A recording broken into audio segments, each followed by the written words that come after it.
네, 안녕하세요. 영양 전문 수의사 정설영이라고 합니다. 오늘은 고단백식이가 위험한가에 대해서 말씀드리려고 합니다. 우선 우리가 이제 단백질에 대해서 얘기를 좀 먼저 드리려고 해요. 우리 유전자 DNA라고 하잖아요. 이 DNA가 하는 일은 단 하나밖에 없습니다. 바로 아미노산을 통해서 단백질을 합성하는 일입니다. 그러면 단백질을 통해서 어떤 기능을 하게 되느냐? 우선 근육을 만들어야 되죠. 그리고 세포를 구성하는 대부분의 물질은 단백질이고, 그리고 피부, 피모 형성해야 되고, 소화효소라든가 대사효소 전부 다 단백질이에요. 그리고 인슐린 같은 호르몬도 단백질로 이루어져 있고, 면역세포라든가 면역 매개물질, 항체 전부 다 이제 단백질인 거죠. 그 사람 연구에 의하면은 체내에 단백질의 숫자가 적어도 수십만 개에서 수백만 개까지 있다라고 해요. 그래서 절대로 부족해서는 안 되는 영양소이고, 그리고 이제 체내 구성 성분이기도 하지만 에너지를 내는 그런 영양 성분이기도 합니다. 근데 이제 이렇게 중요한 영양소를 많이 먹였을 때 과연 문제가 될까? 이제 아픈 경우 말고 건강한 경우에 좀 국한해서 말씀을 드리려고 해요. 그래서 많이 나오는 얘기가 건강한 경우에서조차도 단백질의 섭취량을 굉장히 늘렸을 때 문제가 된다. 어떤 문제가 되느냐? 간 손상이라든가 콩팥, 신장 손상이 일어날 수가 있다라고 얘기를 합니다. 물론 간 손상이 심하거나 콩팥 문제가 심한 경우에는 단백질을 줄이는 게 맞아요. 하지만은 건강한 경우에서 건강한 상태의 간과 콩팥이 손상이 되는지에 대한 문제는 결론부터 말씀드리면은 전혀 없다라는 거죠. 아직까지는 그런 사례가 없습니다. 예를 들어 가지고 개고양이보다 좀 더 많이 연구가 이루어지는 대상이 바로 사람이에요. 사람의 경우 헬스 하시는 분들 계시잖아요. 헬스 하시는 분들 근육 늘리려고 단백질을 엄청나게 섭취하시죠. 그렇기 때문에 혹시나 이분들이 운동을 하시면서 이제 그런 과량의 단백질 섭취로 인한 문제가 생길까봐 연구들이 좀 많이 이루어졌던 거죠. 그래서 대표적인 연구들을 이제 살펴보면은 대부분 문제가 있다라고 기술한 거를 는 별로 없지만은 생리적인 문제를 얘기를 하는데, 이제 문제라기보다는 현상이죠. 생리적인 현상인데, 고단백식이를 하는 경우에 콩팥을 먼저 말씀드리면은 그 사구체 여과율이다 그래가지고 콩팥 기능을 평가하는 척도인데, 콩팥 기능을 평가하는 지표에 문제가 생긴 적은 없습니다. 근데 고단백식이로 인해 가지고 사구체 압력이 증가했다는 연구들은 있어요.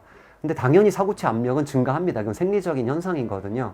그리고 사구체압 증가로 인한 크레아티닌의 배출 증가라는 얘기들이 많이 나오고 있습니다.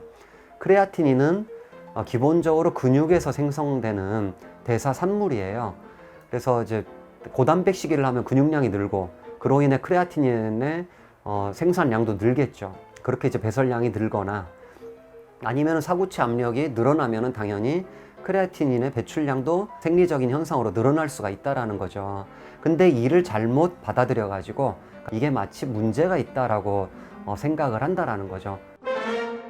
좀 더 심한 연구들이 좀 있는데, 사람의 경우 콩팥을 절제한 사람들을 대상으로 20년간 수행된 연구가 있는데, 그때 당연히 사구체압은 증가했습니다. 왜냐하면은 신장이 절제됐으니까 압력이 높아지는 거죠. 그러니까 이분들이 고단백식이를 한 게 아니라 사구체 압력이 높아진 게 콩팥 손상과 연결되느냐의 문제를 이제 기술하는 건데, 근데 이게 만성 신장 질환으로 발전되지가 않았어요. 20년 동안 살펴봤는데, 그 사구체 압력의 증가가 만성 콩팥 질환과 연결되지 않는다라는 것을 보여준 어떤 연구였다라고 볼 수가 있고, 또 다른 이제 연구는 이제 1000명 이상의 건강한 사람들을 대상으로 11년간 연구를 한 논문이 있어요. 그 연구 결과를 보게 되면은 고단백식이를 한 분들과 그렇지 않은 분들을 나눠 가지고 콩팥 질환이 더 잘 발생하는지 여부를 본 거죠.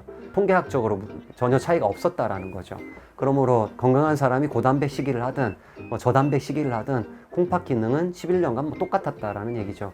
이외에도 여러 연구들이 있는데, 생리학적 현상은 당연히 있을 수 있는 건데, 이게 결국 우리가 우려하는 콩팥 문제로 발전되지는 않았다라는 거죠. 마찬가지 쥐를 대상으로 한 연구 또 몇 가지가 있는데 그중에 이제 제일 대표적인 게 고단백식이 단백질의 함량을 50에서 60%까지 늘려가지고 쥐한테 2년간 먹인 거예요. 2년이면 쥐한테는 평생이에요. 그렇게 이제 먹였는데도 아무 콩팥에 어떤 그런 손상을 주거나 하는 그런 문제가 생기지가 않았습니다. 그리고 마찬가지로 1980년대 연구로 제가 기억하는데 그때 강아지를 대상으로 한 연구가 있습니다.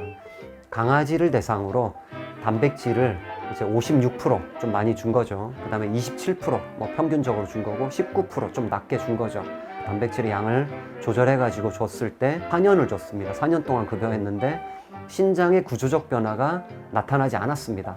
그러니까 고단백을 주든 저단백을 주든 신장의 구조적 변화가 없었다. 구조적 변화가 없으면 기능적 변화도 없는 거죠. 그렇게 이제 문제가 없었다라고 이제 얘기를 했던 그런 사례도 있고요. 그리고 이제 다른 사례들도 많은데 어찌됐든 결론적으로 아픈 동물이 아닌 건강한 동물에서는 문제가 없었다라는 게 좀 더 보편적인 어떤 사실로 받아들여지는 형태고, 심지어 신장질환 초기에는 오히려 단백질을 좀 충분히 공급해 줘야 된다라고 얘기하는 견해들이 더 우세하다라는 거죠. 그리고 신장뿐만 아니라 뭐 골밀도 저하의 문제를 얘기하는 경우도 있는데, 오히려 고단백 시기를 냈을 때 근육량의 증가로 뼈대를 잘 잡아주는 그런 기능이 더 좋아지는 거죠. 그렇게 함으로써 오히려 밀도가 낮아진다라고 볼 수 없다라는 견해가 더 우세하다고 볼 수 있고, 그리고 또 다른 분들은 칼슘 대사에 문제가 생긴다라고 하는데 실제 칼슘 대사에 문제를 일으키지 않았고요. 그리고 간 손상에 대해서도 우려들이 좀 있으신데 아직까지 그런 증거가 없습니다. 사람이든 개든 고양이든 마우스, 실험쥐든. 그리고 초기 간 질환이거나 심지어 간 종양이 있는 경우에 오히려 고단백 시기를 해야 된다라는 얘기들이 좀 있고요. 자연식을 하시는 분들 10년 넘게 하신 분들 많으시거든요.